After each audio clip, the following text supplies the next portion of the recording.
इस वीडियो में हम अनडिटरमाइंड कोएफिशिएंट्स के सम्स कंटिन्यू करने वाले हैं, जिसमें फोर्थ क्वेश्चन है हमारा solve the following recurrence relation using undetermined coefficient, जिसमें हमें ये रिकरेंस रिलेशन दिया गया है और ये हमारी इनिशियल कंडीशंस है। तो पहले हम क्या करेंगे, जो भी हमारा ये दिया गया है उसे हम होमोजीनियस में कन्वर्ट करते हैं। ठीक है, ये 1 लिखते हैं ना, तो ठीक है अभी 1 रहने देते हैं और अभी 8 लिख देता हूँ। ये क्या होगा, लैम्डा, और ये होगा 12, ओके, और ये प्लस ये क्या होगा हमारा लैम्डा स्क्वायर, और ये होगा 6, और ये होगा lambda cube, okay.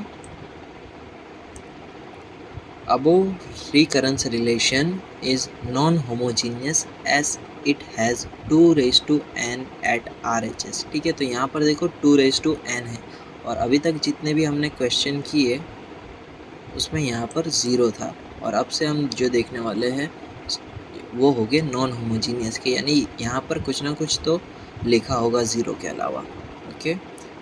Hence, the solution will be combination of homogeneous solution plus particular solution. Okay, तो homogeneous solution यही जो अभी हमने ऊपर किया था वही होगा। particular solution इसमें हम देखेंगे अब homogeneous solution part, यानी अब ये जो हमने characteristics equation लिखी है उसको हम solve करेंगे और यहाँ पर हमें equals to रखना है 0। ओके, तो आप ये पार्ट को जब सिंप्लीफाई करोगे तो आपका आंसर आएगा लैम्बडा प्लस 2 उसका क्यूब, ओके। और आप इसको जब सिंप्लीफाई करोगे तो आपका लैम्बडा आएगा -2 - 2, ओके। तो ये -2 यानी इक्वल है, तो आपके लिए ये वाली फॉर्मूला आएगी C1 + C2n C3n square lambda 1/n। ठीक है, ये वाली फॉर्मूला आ गई और हमने लिख भी दिए, और ये जो -2 है वो हमने यहाँ पर पुट कर दिया है, ओके। अब हम क्या करेंगे, पर्टिकुलर अच्छा यहाँ पे ना आप h लिख दो इस तरह से h, ठीक है। ये जो हमने यहाँ पर h लिखा है ना, इस तरह से h लिख देना, और ये जो दूसरा फाइंड करेंगे उसके ऊपर हम p लिखेंगे, ओके, है ना। अब क्या करेंगे हम, पर्टिकुलर सॉल्यूशन पार्ट, यानी ये जो अब हमें दिया गया है ना 2n, उसके लिए हम सॉल्व करेंगे। यहाँ पे हमारा फंक्शन क्या है, 2n। अब 2n किस में से मैच होता है वो देखो, 2n नहीं, पावर n होनी चाहिए, पावर n, इसमें पावर n है और इसमें पावर n है। तो अब हमें देखना है b और लैम्बडा इक्वल है या नहीं। तो ये क्या होगा, ठीक है, ये 1 मान लो यहाँ पर 1 है और ये 2 है, ठीक है। ये अब इसको कंपेयर करो, b क्या होगा हमारा 2 हो गया, और जो हमारा लैम्बडा है वो है -2, यानी दोनों डिफरेंट है, which is not equals to. तो नॉट इक्वल्स टू के लिए हमारी क्या फॉर्मूला है, P0 Bn। अब क्या करो, b की जगह पे हम 2 पुट कर देंगे यहाँ पर, ओके। तो ये बन गया हमारा ANP, यहाँ पर p लिखना, ओके। अब क्या करेंगे हम, हमारा जो रिकरेंस रिलेशन है उसमें हम ये वैल्यू पुट करेंगे। जहाँ पर n-1 है तो वहाँ पे हम n-1 कर देंगे, अगर n-2 है तो -2 कर देंगे, अगर -3 है तो -3 कर देंगे, ठीक है। यहाँ पे हमने P0 to n पुट कर दिया है एज इट इज़। यहाँ पे n-1 था, इसके लिए पावर में n-1, यहाँ पे n-2 और यहाँ पे n-3, और यहाँ पे 2n लिखना भूलना नहीं है, ओके। ये जो 2n-1 है उसका मतलब क्या होगा, n-1 ये होगा इक्वल्स टू 2n, यानी 2 की 1 पावर, ठीक है। तो आपका कुछ इस तरह से आएगा 2n/2, और अगर 2 है तो नीचे क्या आएगा, 2 यानी 4 आएगा नीचे, और ऊपर आएगा 2n, ठीक है। इस तरह से 2n/4, ओके। इतना आप लिखोगे, फिर सिंप्लीफाई करोगे तो आपका ये कुछ आया, ठीक है। और ये जो है सब P0 to n है, ओके।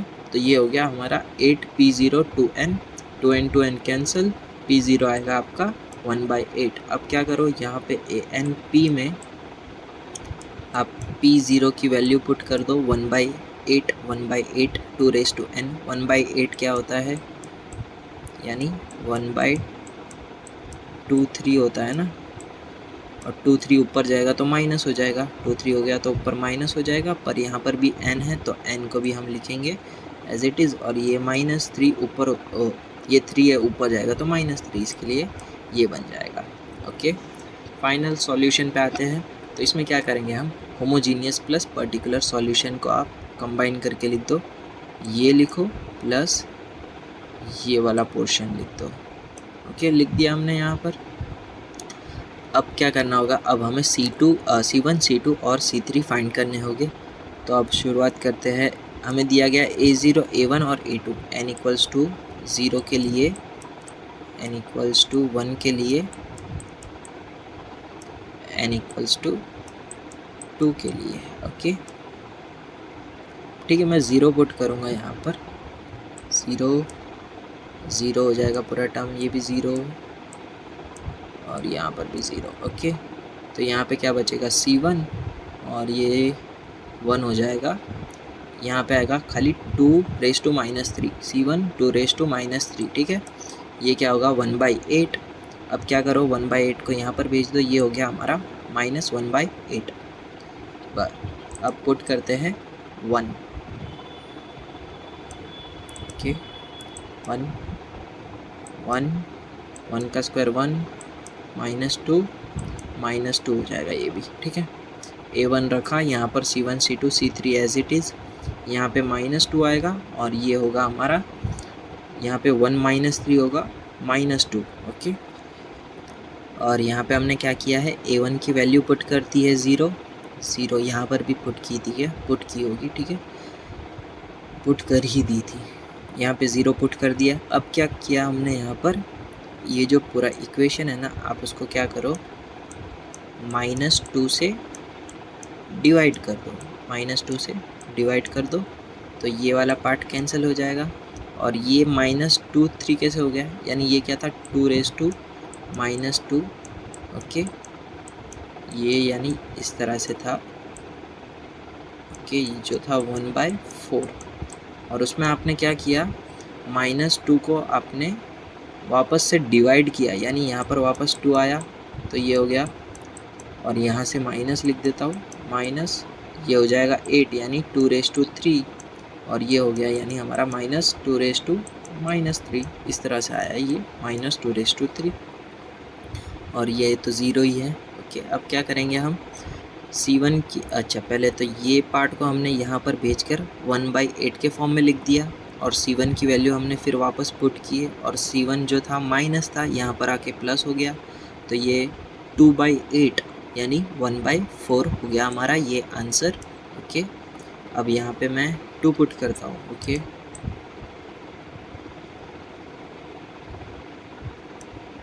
2 पुट करते हैं,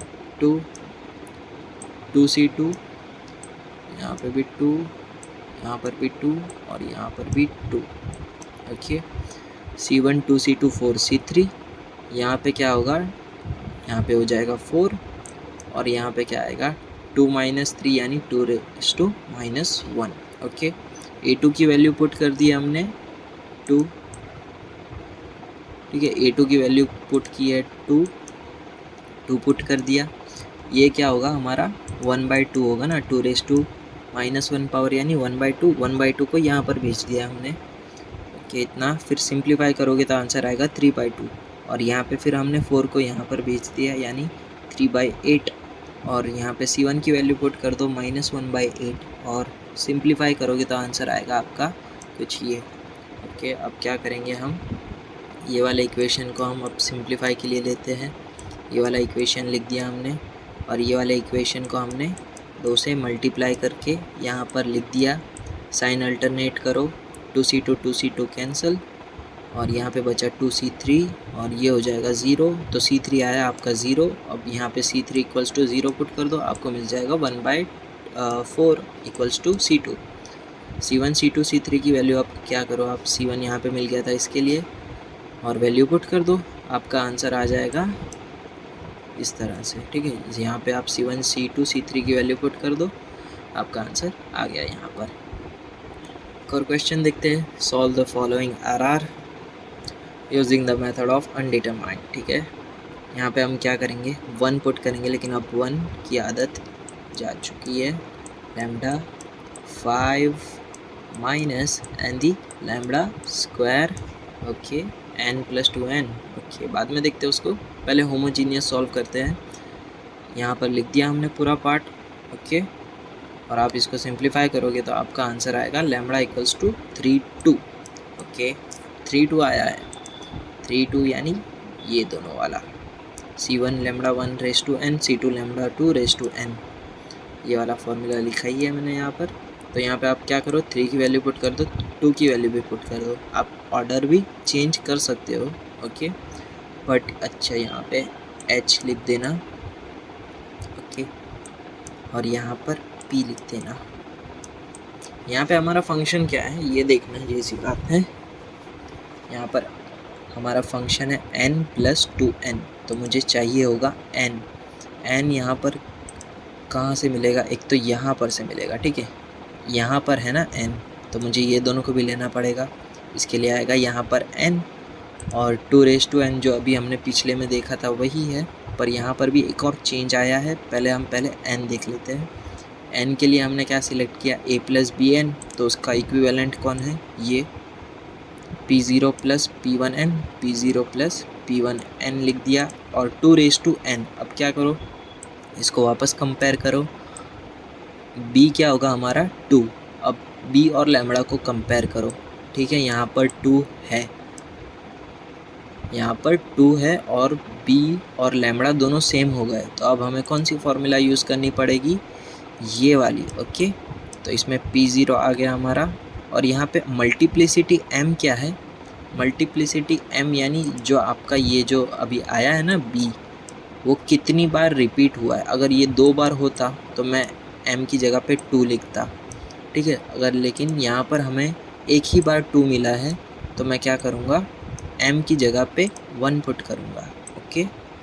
मल्टीप्लिसिटी क्या है, जितनी बार आपका 2 लैम्बडा रिपीट हो रहा है वो लिखना है। यहाँ पर एक ही बार हमारा 2 रिपीट हो रहा है, इसके लिए हम 1 लिखेंगे, ओके, और यहाँ पे p की वैल्यू हम 2 पुट कर देंगे, p0 p1n, p0 p1n, plus से जॉइंट करना क्योंकि प्लस है यहाँ पर, और यहाँ पे p0 नहीं लिखना है, इसको कंटिन्यू करना है, इसके लिए p2 लिखना है आपको, फिर यहाँ पे n⁻1 bn, b की जगह पे रखना है 2, n2n। अब क्या करना है, आपका रिकरेंस रिलेशन है उसके अंदर ये पूरा टर्म लिख देना है, जहाँ पर n-1 है वहाँ पे -1 कर देना है, ठीक है, -1 कर देना, अगर -2 है तो -2 कर देना है। यहाँ पे हमने पुट कर दिया an की जगह पर, 5 की जगह पर बाहर an-1 यहाँ पर पुट किया है, और 6an-1 यहाँ पर पुट किया है, ठीक है। यहाँ पे n-1 चेक कर लेते हैं, यहाँ पर है, n-2 है, यहाँ पर भी है, ओके, और n + 2n को भूल मत जाना, वो भी लिख देना है। अब क्या करेंगे हम, ये जो n-1 है ना, उसको हमने सिंप्लीफाई किया है यहाँ पर, p1n - p1, और n-2 हो गया ये वाला टर्म, ओके, इतना सिंप्लीफाई कर दिया, बाकी कुछ चेंजेस तो नहीं किए हैं, ओके। अब क्या करेंगे हम, इसको पहले मिटा देता हूँ। अब हम करेंगे 5 मल्टीप्लाई करेंगे अंदर, 5 मल्टीप्लाई करोगे तो आपका आंसर कुछ इस तरह से बन जाएगा। इसको अभी तक ओपन नहीं करना है, इसको अलग से ओपन करेंगे हम, और यहाँ पे फिर हमने 6 को मल्टीप्लाई कर दिया है, ओके। अब क्या करो, जो n वाले टर्म्स हैं उन्हें एक साथ लिखो, ये एक टर्म है n वाला, और एक ये एक टर्म है n वाला, और एक ये वाला एक टर्म है n वाला, ओके। तो ये लिख दिया हमने, n कॉमन निकाल के p1 -5p1 + 6p1, ओके। अब जो जिसके अंदर n नहीं है वो वाले टर्म्स लिखो, इसको मिटा देते हैं, ओके। जिसके अंदर n नहीं है वो टर्म्स लिखो, एक ये 2, और ये तीसरा, ये 4th, एंड ये है 5th, ओके, और कोई तो नहीं है, ठीक है। ये 5 है, 5 आ गए हमारे, कवर हो गए। अब क्या करो, 2n वाले कवर करो, 2n वाला तो ये खुद एक ही पीस है, और 2n-1 में खुद ये एक सिंगल पीस है, और 2n-2 में ये वाला एक सिंगल पीस है, ठीक है। ये इतना हमने अभी लिख लिया। अब क्या करेंगे, हम इसको सिंप्लीफाई करते हैं। ये +6 -5 ये हो गया हमारा 1 और ये 1 यानी 2p1 ये आया। यहाँ पर p0, यहाँ पर भी 2p0 आएगा, 2p0। यहाँ पे 12p1 है और +5p1 है, ठीक है। ये देखो, यानी ये आएगा -7p1। ओके, और ये तो एज इट इज़ ही लिखा है हमने, जो है पूरा टर्म, ठीक है। अब ध्यान देना, ये पूरे टर्म को अब हम सॉल्व करने वाले हैं। ओके, एक मिनट, फिर से थोड़ा सा ऊपर जाने दें, बस इतना है, ठीक है। ये पूरा टर्म हमने यहाँ पर लिख दिया है एज इट इज़।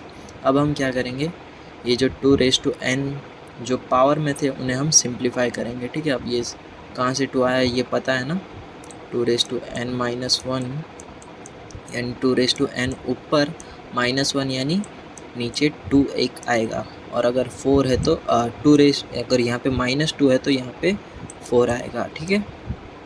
अब क्या करेंगे, हम -5p2 को अंदर मल्टीप्लाई कर देंगे और यहाँ पे 6p2 को अंदर मल्टीप्लाई कर देंगे। ओके, यहाँ पे हम क्या करेंगे, 2n और p2 को कॉमन निकाल लेते हैं, तो यहाँ पे बचेगा n, यहाँ पे बचेगा, ये p2 निकल गया ना, -5n और यहाँ पे +5 -5n और यहाँ पे से 2, यहाँ से 4 और 6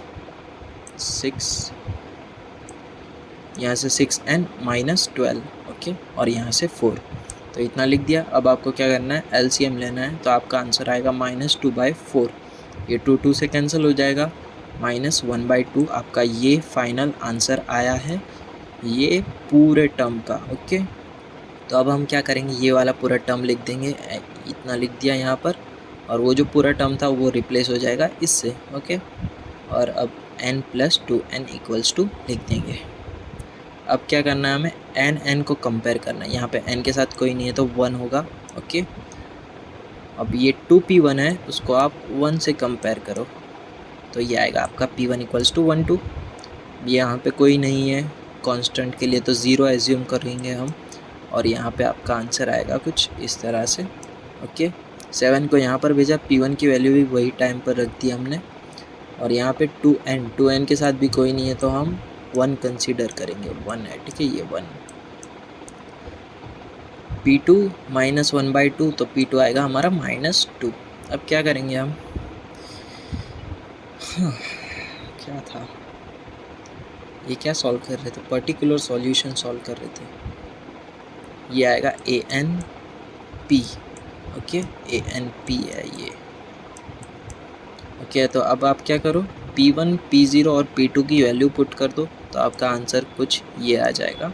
तो पर्टिकुलर सॉल्यूशन की जगह पे ये रख दो, और जो हमने स्टार्टिंग में होमोजीनियस का आंसर फाइंड किया था वो यहाँ पे रख दो। ओके, अब C1 और C2 को फाइंड करना होगा हमें। n = देखते हैं पहले क्या दिया है, हमें दिया गया है 0 and 1। ओके, एक बार 0, एक बार 1। ओके, ऊपर ओके, यहाँ पे पुट कर देते हैं 0 0 0 0 0 0 हो जाएगा, ये भी 0 हो जाएगा। यहाँ पे कौन बचेगा, C1 और C2 बच जाएंगे, और यहाँ से 7 4, C1 C2 7 4, C1 C2 7 4। Okay, simplify करोगे आप, A0 की वैल्यू पुट करो 1, और सिंप्लीफाई करो, आपका आंसर आएगा ये। n = 1 पुट करते हैं, ठीक है, यहीं पुट कर देते हैं 1 1 1 1 1 1। ओके, यहाँ पे 3C1 2C2, 3C1 2C2। Okay, यहाँ पे 1/2, और ये आएगा 4, है ना, 4 आया। ओके, अब क्या करो, A1 की जगह पे 1 पुट करना है, ठीक है, ये यहाँ पे LCM लेके आपका आंसर आएगा कुछ ये आएगा। अब हम क्या करेंगे, इसको अब वापस सिंप्लीफाई करेंगे, यहाँ पर लिख दिया हमने ये वाला टर्म।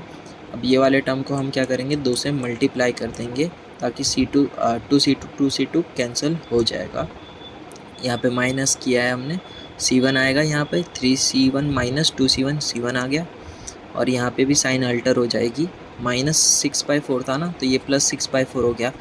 अब 11 + 6 17/4, अब क्या करो, इसमें आप क्या फाइंड किया, C1 फाइंड किया ना, C1 की वैल्यू पुट कर दो एंड सिंप्लीफाई करो, -5 आपका आंसर आएगा। C1 C2 की वैल्यू आप इसके अंदर अब पुट कर दो। ओके, लास्ट क्वेश्चन देखते हैं। ये 22 विंटर में पूछा गया है, पर ये अनडिटरमाइंड कोएफिशिएंट से नहीं, दूसरी मेथड से पूछा गया है। देखते हैं। तो ये यहाँ पे तो बहुत ही सिंपल है, यहाँ पे 1, ये हमारा 3 है, और ये जो है वो हमारा लैम्बडा रहेगा, लैम्बडा -3 रहेगा हमारा कैरेक्टरिस्टिक्स इक्वेशन, और यहाँ पे हमें 2 दिया है। ठीक है, अभी तक हमने n वाले के लिए देखा, इस बार हम कांस्टेंट के लिए देख रहे हैं ये वाले क्वेश्चन में, जहाँ पर n है हमारा greater than equals to 1 with a0 equals to 1। Okay, ये सब तो अभी हमने ऑलरेडी देख लिया है। तो इसमें लैम्बडा क्या आएगा, 3। ओके, यहाँ पे मैंने क्यों नहीं लिखा है, यहाँ पे अगर आप कोई भी 1 के लिए फाइंड करो, ये वाला टर्म आएगा ना, ठीक है, या फिर इसके लिए फाइंड करो, क्योंकि लैम्बडा एक ही पीस है ना हमारे पास, यहाँ पर लैम्बडा एक ही है, 2 होता तो कुछ पता चलता, तो इतना पार्ट आएगा। ठीक है, या तो फिर आप ये वाला पार्ट कंसीडर करो तो भी C1 लैम्बडा 1/n है, या फिर इसमें कंसीडर करो तो C1 इतना पार्ट आएगा और लैम्बडा 1/n। ठीक है, तो कोई भी लिख दो, आपकी मर्जी। यहाँ पे C1 लैम्बडा क्या था, 1/n। ओके, और यहाँ पे होमोजीनियस का हमने नाम दिया है, और पार्ट 2 यानी पर्टिकुलर सॉल्यूशन। फंक्शन दिया है हमें 2 यानी कांस्टेंट के लिए क्या था हमारा P0। ठीक है, यहाँ पे मैंने लिखा है, फिर भी यहाँ पर देख लेते हैं। कांस्टेंट यानी P0 आएगा हमारा यहाँ पे इक्वल टू के, hence we will consider ANP equals to P0, और इसमें n-1 क्या होगा, P0 ही होगा। क्यों, क्योंकि यहाँ पे कोई n वाला टर्म नहीं है, इसके लिए AN-1 की जगह पर भी हम P0 पुट करेंगे। ओके, अब ये रिकरेंस रिलेशन में आप पुट कर दो P0 -3P0 equals to 2। Okay, आप सिंप्लीफाई करो, आपका आंसर आएगा -1। ओके, अब हमने क्या एज्यूम किया था, ANP था हमारा P0, वो आ गया हमारा -1। अब आप इसमें homogeneous plus particular solution mix करके लिख दो। अब हम फाइंड करेंगे C1, एक ही एलिमेंट है फाइंड करने के लिए, और हमें स्टार्टिंग में क्या दिया था, 0, n इक्वल्स टू 0 पुट करो हम। अब यहाँ पे n इक्वल्स टू 0 पुट करेंगे हम। अच्छा, ये था हमारा इक्वेशन, मैं 0 पुट कर रहा हूँ यहाँ पर, तो ये a0 है 1 पुट कर दिया, ये वाला 1 हो जाएगा, C1 1, ये -1 मैं यहाँ पर भेज दूँगा, तो ये हो जाएगा 1 + 1, और ये होगा हमारा C1 इक्वल्स टू 2। और अब क्या करो, C1 की जगह पे आप 2 पुट कर दो। ओके, और यहाँ पे हमारा अनडिटरमाइंड कोएफिशिएंट मेथड ख़त्म होता है। नेक्स्ट वीडियो में हम देखेंगे जनरेटिंग फंक्शंस के लिए।